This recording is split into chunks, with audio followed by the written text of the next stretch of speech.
With the outbreak of COVID-19, otherwise known as coronavirus, the producers of this video would like to remind the viewers that the staging of certain scenes has been altered for the actor's safety. Oh, hey guys. What's going on? Nothing much, just really enjoying this beautiful spring break. Yeah, what a nice beach. Yeah, I'm totally happy that our trip wasn't cut short by a global pandemic and strict social distancing. Yeah. Yeah. This is great and all, but you know what I really miss? What's that? When we participated in the 2020 PCI Big Beam competition. Now that was a great time. That feels so long ago. What was your favorite part, Rachel?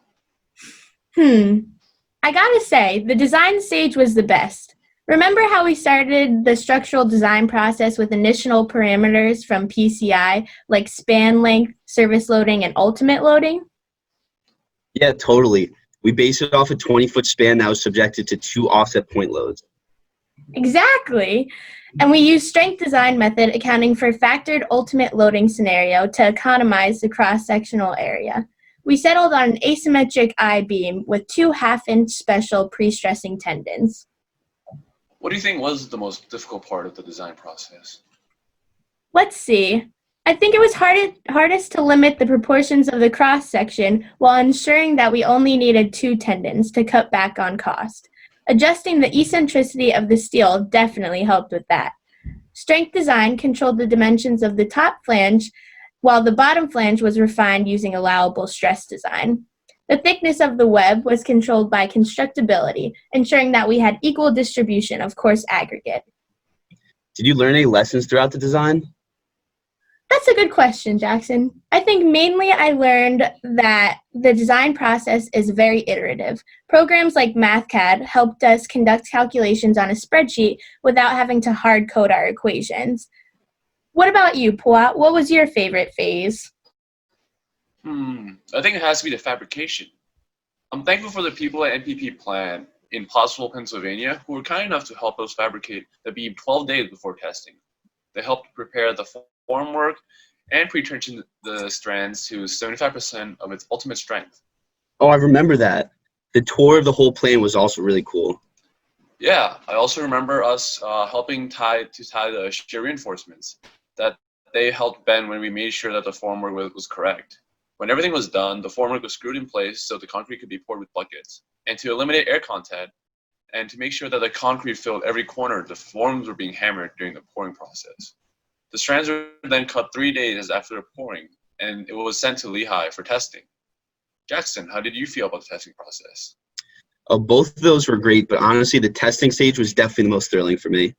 Being able to use a 5 million pound testing machine with an error of only about 5 pounds is just insane. And I feel really lucky to have that type of equipment to test something that we actually got to design ourselves. But before starting the tests, we had to make sure the loads were placed correctly on the beam, making sure that they were at the right increments, but also that the beam was facing in the right orientation because of asymmetrical shear reinforcement. But the beam was also placed on top of a roller and pin support 3 inches from each end to make sure it was simply supported. How do we measure any changes to the beam structure when placed under the load again? We'll linear variable at the bottom of the flange under the midspan and under each load. And to apply the load to the beam, a load cell was attached to the machine and applied to a spreader beam above our beam that separated the machine's load evenly between 2-point load locations. And of course, we had to take into account the weight of all these materials on top of the load being applied by the machine. I couldn't take my eyes off the beam when the load was being applied. I was really nervous as we approached each checkpoint in our process. That's exactly why this was the favorite part of the whole competition. Slowly applying more and more weight to the beam and stopping at small increments to check for cracking was just nerve-wracking. And seeing the exact displacement being plotted constantly was cool to make sure we weren't surpassing the requirements. The first time displacement dipped to show cracking, I was so heart-wrenched. I was surprised that cracking started between the point loads and not really the more central load. Yeah, so was I. And to see the pre-stressed strands rupture was just not expected at all. But I'd like to think the beam failed under compression and the immediate displacement caused the strands to rupture. Right. Well, I think at least we can all agree we have this beautiful memory to share. Okay.